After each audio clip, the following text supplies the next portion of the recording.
নমস্কার। আজকে এই ভিডিওটির মাধ্যমে আপনারা পিডিএমএস অ্যাপ এর মাধ্যমে কিভাবে পোল প্রসেসের বিভিন্ন ইভেন্টগুলো রিপোর্ট করতে হবে তা জানতে পারবেন। পিডিএমএস অর্থাৎ পোল ডে মনিটরিং সিস্টেম অ্যাপটির মাধ্যমে প্রিসাইডিং অফিসার অথবা মাইক্রো অবজারভার অথবা সেক্টর অফিসার বিভিন্ন ইভেন্টগুলোর রিপোর্ট করবেন।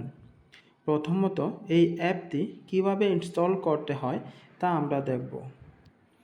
অ্যান্ড্রয়েড মোবাইল ইউজাররা গুগল প্লে স্টোরে যাবেন। এখানে পিডিএমএস ত্রিপুরা সার্চ করবেন।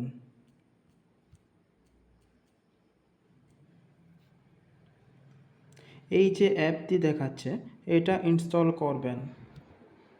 এই অ্যাপটি আইফোন ইউজাররা ওনাদের মোবাইলের অ্যাপ স্টোরে গিয়ে এই অ্যাপটি ইনস্টল করতে পারেন। ইনস্টল করার পরে আপনাদের মোবাইলের স্ক্রিনে এই অ্যাপটি এভাবে দেখাবে। অ্যাপটি ওপেন করুন। আপনাদের অ্যাপয়েন্টমেন্ট লেটারের কন্ট্যাক্ট নাম্বারটি বসান, এরপর সেন্ড ওটিপিতে ক্লিক করুন। ওটিপি বসান, ভেরিফাই ওটিপিতে ক্লিক করুন। আপনার লগইন কমপ্লিট। লগইন করার পরে আপনার অ্যাপ এর হোম স্ক্রিন এমন দেখাবে। এখানে লোকসভা ইলেকশন 2024 এবং সিলেক্ট পার্ট নাম্বার দেখাচ্ছে। আমি সিলেক্ট পার্ট নাম্বার দিয়ে সিলেক্ট করব। আমাদের ক্ষেত্রে যেহেতু 26শে এপ্রিল পোল ডে এবং যেহেতু আমরা 25 তারিখ সকালে আমাদের অ্যাকচুয়াল অ্যাসাইন্ড পার্ট নাম্বার জানতে পারবো, তাই এর আগে আপনারা যে পার্ট নাম্বারটি পাবেন সেটি শুধুমাত্র প্র্যাকটিসের জন্যই অ্যালোটেড করা। দেখুন এইখানে আপনার assigned AC number, part number, total elector, male, female এবং থার্ড জেন্ডার ইলেক্টরের ইনফরমেশান দেখাচ্ছে। নিচে ইভিএম অপশনে আপনি আপনার ইভিএমের রিপ্লেসমেন্টের রিপোর্ট দিতে পারবেন। পাশেই আপনার প্রোফাইল অর্থাৎ আপনার ডিটেলস দেওয়া থাকবে এবং এর পাশে এএমএফ অর্থাৎ এসিউড মিনিমাম ফ্যাসিলিটি এবং ওয়েব ক্যামেরা এর রিপোর্ট এর অপশন থাকবে। নিচে home, initial, turn out, closing এবং হিস্টোরি এর অপশন আছে। দেখুন পোল প্রসেস ইভেন্টের মধ্যে আপনাদের ইভিএম অথবা ভিভিপ্যাট তিনটে পর্যায়ে রিপ্লেস হতে পারে। প্রথমত ডিসপার্সেলের দিনে, দ্বিতীয়ত মক পোল এবং তৃতীয়ত অ্যাকচুয়াল পোলে। এই তিনটে অবস্থায় যদি আপনার ইভিএম ভিভিপ্যাট খারাপ হয়ে থাকে এবং তা আপনি রিপ্লেস করার পরে এই ইভিএম অপশনে গিয়ে আপনার ইভিএম রিপ্লেসমেন্টের রিপোর্টটি দেবেন। দেখুন ইভিএম অপশনে ক্লিক করার পরে প্রথমেই একটি অ্যালার্ট ডায়ালগ দেখাচ্ছে যে check whether battery is dead, if so then no need to replace the unit, replace the unit battery only. EVM battery check করুন। যদি ইভিএমের ব্যাটারি ডেড হয়ে থাকে তাহলে শুধু ব্যাটারি রিপ্লেস করুন, ইভিএম রিপ্লেস করার প্রয়োজন নেই। ওকেতে ক্লিক করলাম। এবার দেখুন সিলেক্ট ডিউরিংয়ে যদি ক্লিক করি তাহলে তিনটে অপশন দেখাচ্ছে। এবার আপনি সিলেক্ট করবেন ইভিএম কোন পর্যায়ে খারাপ হয়েছে। এখন আমরা ধরে নিচ্ছি যে ইভিএম মক পোলে খারাপ হয়েছে, তাহলে আমরা মক পোল সিলেক্ট করব। দেখুন নিচে সিলেক্ট টাইপ আছে। এখানে ক্লিক করলে সিইউ, বিইউ, ভিভিপ্যাট দেখাচ্ছে। যদি আমার সিইউ খারাপ হয়ে থাকে তাহলে আমি সিইউ সিলেক্ট করব। সিলেক্ট করার পরে নিচে রিপ্লেসড বাই সিইউ আইডি লেখা আছে, এখানে সিলেক্ট করব। এখানে যদি সিলেক্ট করি তাহলে এখানে অনেকগুলো সিইউর আইডি চলে আসে। এখানে রিপ্লেসড বাই সিইউ আইডিতে ক্লিক করলে এখানে অনেকগুলো সিইউ আইডি চলে আসবে অ্যাকচুয়াল পোলের দিনে। এখানে আপনারা সিলেক্ট করবেন আপনি কোন সিইউ দিয়ে রিপ্লেস করেছেন, অর্থাৎ আপনার নিউ সিইউ আইডি, নতুন সিইউ আইডি এখানে এখানে সার্চ করে বের করে সিলেক্ট করবেন, এরপরে সাবমিট করবেন। একইভাবে যদি বিইউ খারাপ হয়ে থাকে তাহলে বিইউ সিলেক্ট করব। যদি ভিভিপ্যাট খারাপ হয়ে থাকে তাহলে ভিভিপ্যাট সিলেক্ট করব। এখন ধরুন আমার ভিভিপ্যাট অথবা ইভিএম আমার অ্যাকচুয়াল পোলে খারাপ হয়েছে, তাহলে আমি অ্যাকচুয়াল পোল সিলেক্ট করব। নিচে সিলেক্ট টাইপে ক্লিক করব। এখানে আমি ধরি সিইউ খারাপ হয়েছে, তাহলে আমি সিইউ সিলেক্ট করব। দেখুন সিইউ ক্লিক করার পরে এখানে তিনটে নতুন অপশন চলে আসছে। নিচে replaced by CU ID, replaced by BU ID, replaced by VVPAT ID. অর্থাৎ অ্যাকচুয়াল পোলে যদি আমার সিইউ খারাপ হয়ে থাকে তাহলে আমি সিইউ রিপ্লেস করব, সঙ্গে বিইউ এবং ভিভিপ্যাটও রিপ্লেস করব। এখানে প্রত্যেকটি জায়গায় আমি নতুন সিইউ আইডি এবং নতুন বিইউ আইডি এবং নতুন ভিভিপ্যাট আইডি সিলেক্ট করে ক্লিক করব এবং রিপোর্ট সাবমিট করব। একইভাবে যদি আমার বিইউ খারাপ হয়ে থাকে অ্যাকচুয়াল পোলে তাহলে আমি এন্টায়ার সেট চেঞ্জ করব।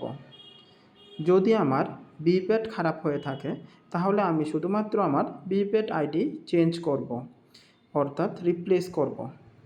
এখানে রিপ্লেসড বাই ভিভিপ্যাট আইডি দিয়ে সিলেক্ট করে আমরা রিপোর্টটা সাবমিট করে দেব। এখন আমরা দেখব পোল ডে এর একদিন আগে অর্থাৎ 25শে এপ্রিল আমরা কি কি রিপোর্ট করব এবং 26শে এপ্রিল আমরা কি কি রিপোর্ট করব।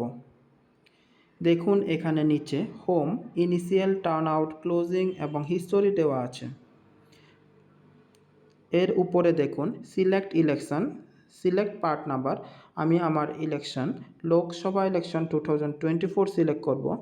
পার্ট নাম্বার আমার অ্যালটেড পার্ট নাম্বার সিলেক্ট করব। নিচে দেখুন ইনিশিয়াল দেওয়া আছে, ইনিশিয়ালটা আমি ক্লিক করব। এখানে দেখুন সিলেক্ট ইভেন্টস আছে, এখানে ক্লিক করব। দেখুন এখানে সবগুলো ইভেন্টস সিকোয়েন্সিয়ালি দেওয়া আছে। 1 নম্বর ইভেন্ট হচ্ছে পোলিং পার্টি ডিসপ্যাচড, 2 নম্বর হচ্ছে polling party reached at polling station, 3 number AMF অর্থাৎ অ্যাসিউরড মিনিমাম ফ্যাসিলিটি এবং ওয়েবকাস্টিং ক্যামেরা। এই তিনটে ইভেন্টই আমাকে 25 তারিখ অর্থাৎ অ্যাকচুয়াল পোলের ঠিক আগের দিন রিপোর্ট করতে হবে। অ্যাকচুয়াল পোলের দিনে আমার মেইনলি 4 নম্বর ইভেন্ট থেকে অর্থাৎ পোলিং এজেন্ট প্রেজেন্ট, এরপরে 5, 6, 7 এগুলো সবগুলো সিরিয়ালি রিপোর্ট করতে হবে। এখন ধরুন 25শে এপ্রিল পোলিং টিম আপনাদের যাবতীয় প্রসিডিউর শেষ করে আপনারা আপনাদের গন্তব্যস্থল অর্থাৎ আপনাদের পোলিং স্টেশনের উদ্দেশ্যে রওনা দিলেন।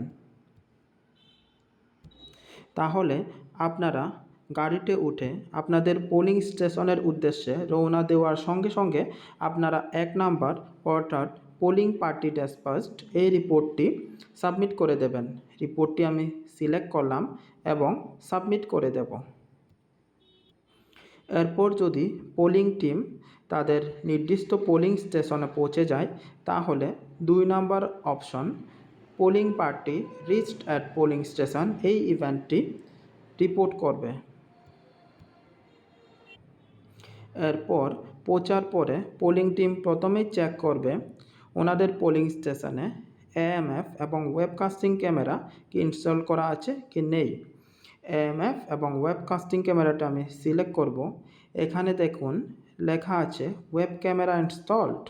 যদি ইনস্টল করা থাকে আমি সিলেক্ট করব। ড্রিঙ্কিং ফেসিলিটি সিলেক্ট করব যদি থাকে।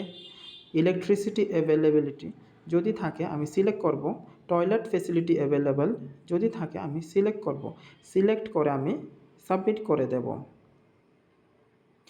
এগুলো হচ্ছে আমার 25শে এপ্রিলের যতগুলো ইভেন্ট অর্থাৎ এই 3টে ইভেন্ট।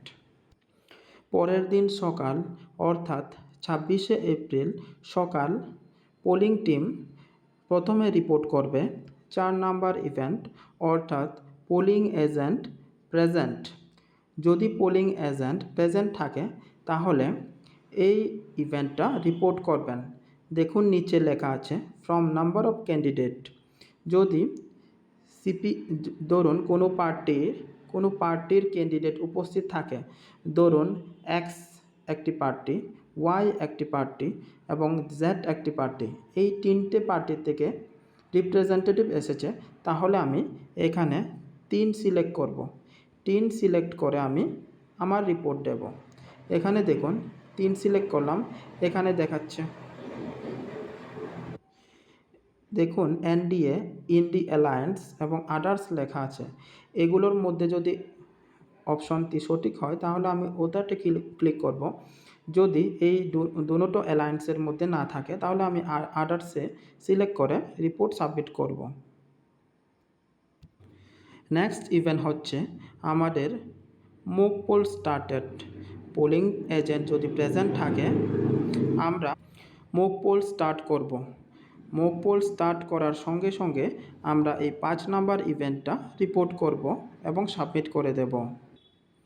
মক পোল শেষ হওয়ার পরে আমরা 6 নাম্বার ইভেন্ট অর্থাৎ মক পোল কন্ডাক্টেড এই রিপোর্টটি সাবমিট করে দেব। এরপর আমাদের অ্যাকচুয়াল পোল যদি স্টার্ট হয় তাহলে কটার সময় আমাদের অ্যাকচুয়াল পোল স্টার্ট হয়েছে সেই টাইমটা আমরা এখানে সিলেক্ট করে রিপোর্ট করব। 7 নাম্বার ইভেন্ট অর্থাৎ পোল স্টার্ট টাইম সিলেক্ট করলাম। এখানে ব্লু টিক সিলেক্ট টাইম অপশনে ক্লিক করলাম। এখানে আমার কটার সময় আমার অ্যাকচুয়াল পোল স্টার্ট হয়েছে সেই টাইম আমি এখানে সিলেক্ট করব। মনে রাখবেন পাশে যে AM PM দেওয়া আছে, আপনারা সকাল অ্যাকচুয়াল পোল স্টার্ট করবেন সকাল, এই জন্য আপনারা এখানে AM অপশনটি ক্লিক করবেন এবং ওকে অপশনে ক্লিক করবেন। দেখুন ধরুন আমার অ্যাকচুয়াল পোল স্টার্ট হয়েছে 7:30টার সময়। আমি 7:30 সিলেক্ট করলাম এই অপশনে গিয়ে। সিলেক্ট করার পরে আমি রিপোর্টটা সাবমিট করে দেব। এখন আমি সাবমিট করছি না, যেহেতু এই অ্যাপটি লাইভ ভার্সনে আছে এই কারণে আমি এখন সাবমিট করছি না। এরপর নেক্সট আমাদের যেই ইভেন্টগুলো রিপোর্ট করতে হবে এগুলো হচ্ছে ভোটার টার্ন আউট। আমাদের অফিসিয়াল ভোটিংয়ের সময় থাকে সকাল 7টা বেজে এবং শেষ হয় বিকেল 5টা। যদি 5টার ঊর্ধ্বে ভোট গ্রহণ হয় তাহলে আমরা টোকেন ডিস্ট্রিবিউট করব এবং পরবর্তী ভোটার টার্ন আউটের রিপোর্ট দেব। এবার দেখুন কিভাবে আমরা ভোটার টার্ন আউটের রিপোর্ট দেব। নিচে দেখুন ইনিশিয়ালের পাশে টার্ন আউট অপশন আছে। টার্ন আউট অপশনে ক্লিক করব। ক্লিক করার পরে সিলেক্ট ইভেন্টস আছে, সিলেক্ট ইভেন্টসে ক্লিক করব। তো সকাল 7টাতে যদি আমার অ্যাকচুয়াল পোল টাইম থাকে এর ঠিক 2 ঘন্টা মানে 9টাতে আমরা ভোটার টার্ন আউটের রিপোর্ট দেব। এরপরে ঠিক আবার 2 ঘন্টা অর্থাৎ 11টার সময় আবার আরেকটা ভোটার টার্ন আউটের রিপোর্ট দেব। এরপরে 1টা, এরপরে 3টে, এরপরে 5টা। যদি 5টার ঊর্ধ্বে ভোট গ্রহণ থাকে তাহলে আমরা টোকেন ডিস্ট্রিবিউট করব। দেখুন voter turn out at 9 AM option আমি ক্লিক করলাম। এটা সিলেক্ট করার সঙ্গে সঙ্গে নিচে দেখুন 3টে অপশন আসছে, enter male count, enter female count, enter third gender count. এখানে ধরুন আমার অ্যাকচুয়াল পোল সকাল 7:30টাতে স্টার্ট হয়েছে, তো সকাল 7:30 থেকে 9টা অবধি যতগুলো ভোট হয়েছে এই ভোট কাউন্টটা আমি এখানে দেব। ধরুন ফর এক্সাম্পল আমরা ধরি 7:30 থেকে 9টা অবধি 10 জন মেল ভোটার ভোট দিয়েছেন এবং 10 জন ফিমেল ভোটার ভোট দিয়েছেন। তো আমি এখানে 10, 10, 10, 10 সিলেক্ট করলাম। ধরি থার্ড জেন্ডার 0। তাহলে আমি এভাবে রিপোর্টটা দিয়ে সাবমিট করে দেব। রিপোর্টটা আমি সাবমিট করব। ঠিক আছে, রিপোর্ট সাবমিট করলে এভাবে দেখাবে টোটাল সাবমিটেড। আমার report submitted successfully. Total voter male আছে 355, ফিমেল আছে 361, এবং টোটাল ভোটার আছে 716 এবং কাস্টেড ভোট এখন অবধি 10 জন মেল ভোটার ভোট দিয়েছেন, 10 জন ফিমেল ভোটার ভোট দিয়েছেন, টোটাল 20 জন ভোটার ভোট দিয়েছেন। এখন অবশিষ্ট আছে মেল 345, ফিমেল 351 এবং টোটাল অবশিষ্ট আছে 696। এটা হচ্ছে অ্যাসাইন ভোটার। ওকেতে ক্লিক করলাম। এখন দেখুন নেক্সট ইভেন্ট সকাল 11টার রিপোর্ট, মানে 11টার ভোটার টার্ন আউটের রিপোর্ট। এটা হচ্ছে 9 নাম্বার ইভেন্ট। এখানে সিলেক্ট করলাম। ধরুন এখন আমার সকাল 9টা থেকে 11টা অবধি এখন আমার অ্যাডিশনাল 15 জন মেল ভোটার ভোট দিয়েছেন, 15 জন ফিমেল ভোটার ভোট দিয়েছেন 9টা থেকে সকাল 11টা পর্যন্ত। তাহলে এখানে আমি রিপোর্ট দেব। এখানে আগে যেহেতু 10 এখন 15, তো আমার 25 হবে, অর্থাৎ এটা হচ্ছে আমাদের কিউমুলেটিভ রিপোর্ট। এখানে আমাদের রিপোর্টটা কিউমুলেটিভভাবে যাবে। যেহেতু সকাল 7:30 থেকে 9টা অবধি 10 জন মেল ভোটার ভোট দিয়েছে, 9টা থেকে 11টা অবধি 15 জন মেল ভোটার ভোট দিয়েছে, তাহলে এটা আমার হবে 25। 10 + 15 25। আমরা ধরি ফিমেলও ভোটার সেম 15 জন ভোট দিয়েছে 9টা থেকে 11টা পর্যন্ত, তাহলে এটাও হবে 25। থার্ড জেন্ডার ধরুন আমরা ধরি 0। আমরা রিপোর্ট এখানে সাবমিট করে দেব। নেক্সট আমাদের 10 নাম্বার ইভেন্ট, এটা হচ্ছে voter turn out at 1 PM। এই ইভেন্টটাও আমরা সিমিলারলি একইভাবে আমরা রিপোর্ট করব। মনে রাখবেন এখানে যে রিপোর্টগুলো করছি আমরা, এগুলো কিন্তু ইডিসি ইনক্লুডেড। এখানে কিন্তু আমাদের ইডিসি যদি ভোট দিয়ে থাকেন, ইলেকশন ডিউটি সার্টিফিকেট হোল্ডার যদি ভোট দিয়ে থাকেন, তাও কিন্তু এখানে আমাদের রিপোর্টে চলে আসবে। তো একইভাবে আমরা যদি 1টা, 3টা এবং 5টা রিপোর্ট দিয়ে থাকি, ধরুন ফর এক্সাম্পল আমরা ধরি যে 5টাতে আমার টোটাল 200 জন female voter male voter vote দিয়েছে, 200 জন ফিমেল ভোটার ভোট দিয়েছে, থার্ড জেন্ডার নীল। আমি এই রিপোর্টটা সাবমিট করে দেব। সাবমিট করার পরে এখন দেখুন ভোট গ্রহণ করছেন আপনারা। যদি দেখেন যে 5টার পরেও লাইনে অনেক ভোটার্স দাঁড়িয়ে আছেন, তাহলে আপনারা ওদেরকে টোকেন ডিস্ট্রিবিউট করবেন। টোকেন ডিস্ট্রিবিউট করার পরে কটা টোকেন আপনারা ডিস্ট্রিবিউট করেছেন, এই টোকেনের নাম্বারটা এখানে রিপোর্ট করবেন, যেটা আমাদের 13 নাম্বার ইভেন্ট। 13 নাম্বার ইভেন্টে আমি সিলেক্ট করলাম টোকেন ডিস্ট্রিবিউশন। তো এটা কিন্তু মেল এবং ফিমেল দুটোটার টোটাল যদি আমি 15 জনকে টোকেন ডিস্ট্রিবিউট করে থাকি, এখানে মেল হতে পারে ফিমেল হতে পারে, আমরা 15 রিপোর্ট করব। দেখুন এখানে লেখা আসছে previous event turn out at 5 PM not submitted. যেহেতু আমি 5টার ভোটার টার্ন আউটের রিপোর্ট দেইনি, এই কারণে এই পপআপটা শো করছে। ঠিক আছে, এটা যেহেতু আমি জাস্ট ট্রেনিং পারপাসে আপনাদের দেখাচ্ছি, এই কারণে আমি সব ইভেন্টগুলো সাবমিট করছি না। অ্যাকচুয়ালি পোল ডেটে আপনাদের কিন্তু সবগুলো ইভেন্ট রিপোর্ট করতে হবে এক এক করে, serially 8 number, 9 number, 10 number, 11 number, 12 number সবগুলোই রিপোর্ট করতে হবে। এরপরে 13 নাম্বার আমরা টোকেন ডিস্ট্রিবিউট করে টোকেন ডিস্ট্রিবিউশনের রিপোর্টটা দেব। ধরুন আমরা টোকেন ডিস্ট্রিবিউট করেছি 15টা, তাহলে আমরা 15 লিখে রিপোর্ট সাবমিট করে দেব। এখন দেখুন 15টা যদি আমি টোকেন ডিস্ট্রিবিউট করে থাকি এবং 15 জন ভোটার যদি ভোট দিয়ে ধরুন 5:30টাতে ভোট শেষ হয়েছে, তাহলে আমি 5:30টাতে ভোট শেষ হলে আমি 6টার ভোটার টার্ন আউটের রিপোর্ট দেব। অর্থাৎ 5টার পরেই যদি ভোট শেষ হয়ে থাকে, তাহলে আমি 6টার ভোটার টার্ন আউট রিপোর্ট দেব। যদি 6:30টায় ভোট শেষ হয়, তাহলে আমি 7টার ভোটার টার্ন আউটের রিপোর্ট দেব। যদি 7:30টাতে শেষ হয় বা 7:25-এ শেষ হয় বা 7টার পরেই শেষ হয়, তাহলে আমি 8টার ভোটার টার্ন আউটের রিপোর্ট দেব। ধরুন 6:30টাতে আমার ভোট শেষ হয়েছে, ভোট গ্রহণ শেষ হয়েছে 6:30টাতে, তো আমি voter turn out at 6 PM এর রিপোর্ট তো এর আগেই দেব, তারপরেও আমি 7টার ভোটার টার্ন আউটেরও রিপোর্ট দেব। ঠিক আছে, এখন ধরুন 5টা পর্যন্ত যেহেতু 200 জন মেল ভোটার ভোট দিয়েছেন, 200 জন ফিমেল ভোটার ভোট দিয়েছেন, আমি ধরি আমি টোকেন ডিস্ট্রিবিউট করলাম 15টা।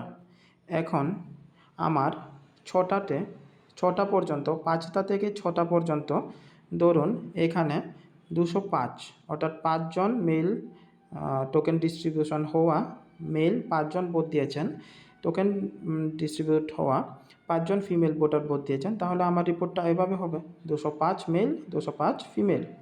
এখন ধরুন আমার 6:30টাতে ভোট শেষ হয়েছে, তো 6:30টাতে ভোট শেষ হলে আমার 7টার রিপোর্টটা কি হবে, আমার 7টার ভোটার টার্ন আউটের রিপোর্ট হবে ধরুন ফর এক্সাম্পল এখানে আমার 10, এখানে আমার 5, অর্থাৎ যেহেতু আমার 5টা অবধি 200 এবং 200 ভোট ছিল এবং 5টার পরে আমি 15টা টোকেন ডিস্ট্রিবিউট করেছি, ধরি আমরা 10 জন মেলকে টোকেন ডিস্ট্রিবিউট করেছি, 5 জন ফিমেলকে টোকেন ডিস্ট্রিবিউট করেছি, তো রিপোর্টটা আমার ঠিক এভাবে দেখাবে 210 জন মেল ভোটার 205 জন ফিমেল ভোটার। এখানে যারা যারা ভোট দেবেন ওনাদের কাউন্টই আমরা এখানে নেব। ধরুন যদি আপনি টোকেন ডিস্ট্রিবিউট করে থাকেন 15টা, এখন 15টা টোকেন ডিস্ট্রিবিউট করার পরে একজন ভোট না দিয়ে চলে গেছেন, তাহলে 14টা হবে, তাহলে এখানে আপনার 14, তাহলে আপনার রিপোর্টটা অন্যরকম হবে, ধরুন রিপোর্টটা এভাবে হবে। ঠিক আছে, এখন যেহেতু আমরা ধরছি যে আমাদের 6:30টাতে অ্যাকচুয়াল ভোট গ্রহণ শেষ হলো, তো আমরা voter turn out at 7 PM এর রিপোর্ট দিলাম। ধরুন 6:30টাতে ভোট শেষ হলো, তো আমরা 6:30টার পরে অর্থাৎ 6:35 বা 6:40 যে কোনো সময় আপনারা যদি যে কোনো সময় আপনারা ফ্রি হওয়ার পরে রিপোর্টটা দিয়ে দিলেন যে 6:30টাতে ভোট যেহেতু শেষ হয়েছে, তো আমি 7টার ভোটার টার্ন আউটের রিপোর্ট আমি 6:30টার পরে যে কোনো সময় দিতে পারি। এখানে আরেকটা জিনিস মনে রাখার, এটা হচ্ছে আপনারা যে সময় ভোটার টার্ন আউটের রিপোর্ট দেবেন, এই ভোটার টার্ন আউটের রিপোর্টের কিন্তু সময় 10 মিনিট অবধি থাকে, অর্থাৎ আপনারা যদি 11টা ভোটার টার্ন আউটের রিপোর্ট এই 9 number event voter turn out at 11 AM রিপোর্টটি দিতে চান, তাহলে আপনাদেরকে কিন্তু অবশ্যই 11:10 বাজার মধ্যেই দিতে হবে, 11:10-এর মধ্যেই দিতে হবে। তো আপনারা সেফ জোনে থাকার জন্য আমি বলবো আপনারা 11টা বাজার কিছুক্ষণ আগেই 11টার রিপোর্টটা দিয়ে দেন। আর রিপোর্টটা যে সময় দিবেন আপনারা মনে রাখবেন আপনাদের এই ভোটার টার্ন আউটের রিপোর্ট আপনাদের প্রিসাইডিং অফিসারের ডায়েরির সঙ্গে যাতে ম্যাচ করে।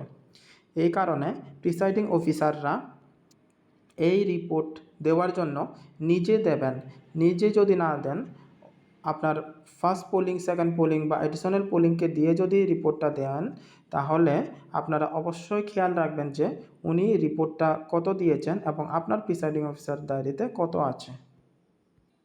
এখন দেখুন আমরা ধরলাম যে 6:30টাতে আমাদের ভোট গ্রহণ শেষ, তাহলে আমরা ভোটার টার্ন আউটের রিপোর্টও দিয়ে দিলাম, 7টা ভোটার টার্ন আউটের রিপোর্ট আমরা দিয়ে দিলাম। এখন আমরা ক্লোজিং ইভেন্টে যাব। ক্লোজিংয়ে আমি ক্লিক করলাম।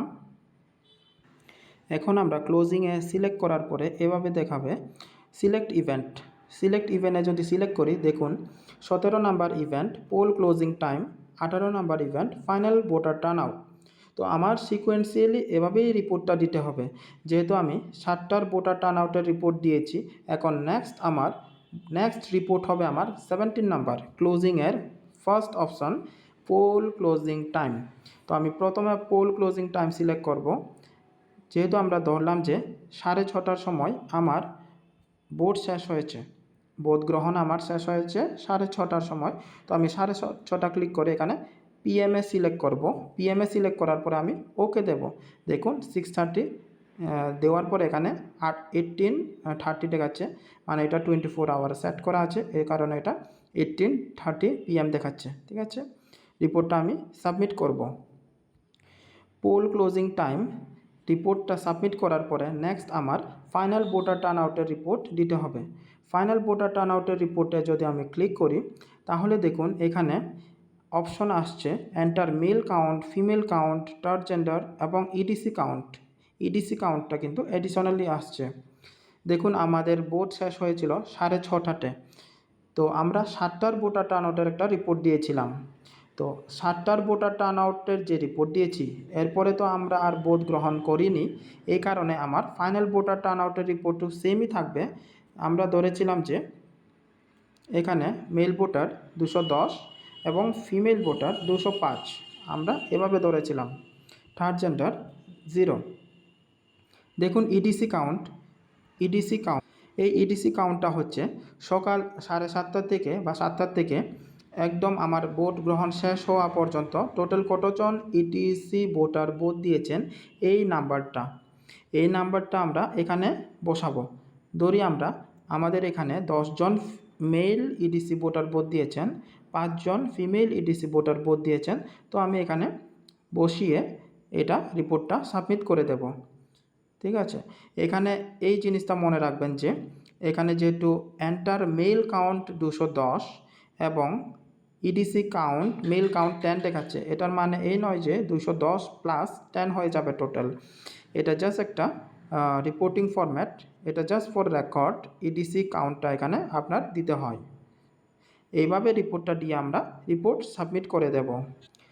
ফাইনাল ভোটার টার্নআউট দেওয়ার পরে 19 নাম্বার ইভেন্টটা হচ্ছে আমাদের polling party dispersed from polling station. অর্থাৎ পোলিং পার্টি যদি ওনাদের সব ম্যাটেরিয়ালস সিলিং করে যদি আপনাদের রিসিভিং সেন্টারের উদ্দেশ্যে রওনা দেন, তাহলে গাড়িতে ওঠার সঙ্গে সঙ্গে আপনারা 19 নাম্বার ইভেন্ট অর্থাৎ polling party dispersed from PS এই রিপোর্টটা জমা দেবেন। এই রিপোর্টটা আপনারা এভাবে সাবমিট করবেন। নেক্সট আপনারা যদি রিসিভিং সেন্টারে পৌঁছে যান, তাহলে 20 নাম্বার ইভেন্ট অর্থাৎ polling party arrived at receiving centre অপশনটিতে ক্লিক করে রিপোর্টটি সাবমিট করে দেবেন। এটা হচ্ছে আমাদের শেষ ইভেন্ট। আপনারা যতগুলো ইভেন্ট সাবমিট করেছেন এই রিপোর্টটা আপনারা হিস্টোরিতে গিয়ে দেখতে পারবেন। হিস্টোরিতে গিয়ে দেখলে দেখুন, আমি যেহেতু এই রিপোর্টগুলো সাবমিট করিনি এই কারণে এগুলো লাল করে দেখাচ্ছে। যে রিপোর্টটা আমি দিয়েছি এটা একটা গ্রিন কালারের দেখাচ্ছে। দেখুন ভোটার টার্নআউট অ্যাট 9 AM এটা আমি সাবমিট করেছিলাম, এই কারণে এটা দেখাচ্ছে, বাকিগুলো সব লাল দেখাচ্ছে। ঠিক আছে, এভাবেই আমরা পিডিএমএস অ্যাপের মাধ্যমে আমাদের বিভিন্ন ইভেন্টগুলোর রিপোর্ট দেব। যদি ইভিএম খারাপ হয় এবং রিপ্লেসমেন্ট হয়ে থাকে এটারও রিপোর্ট আমরা পিডিএমএস অ্যাপের মাধ্যমেই দেব, এবং বাকি টার্নআউট এবং ক্লোজিং সবগুলো ইভেন্টও আমরা পিডিএমএস অ্যাপের মাধ্যমেই দেব। ধন্যবাদ সবাইকে। যদি কারোর কোনো কোয়েরি থাকে তাহলে আপনারা কমেন্ট বক্সে আপনাদের কোয়েরিগুলো রেইজ করবেন। ধন্যবাদ।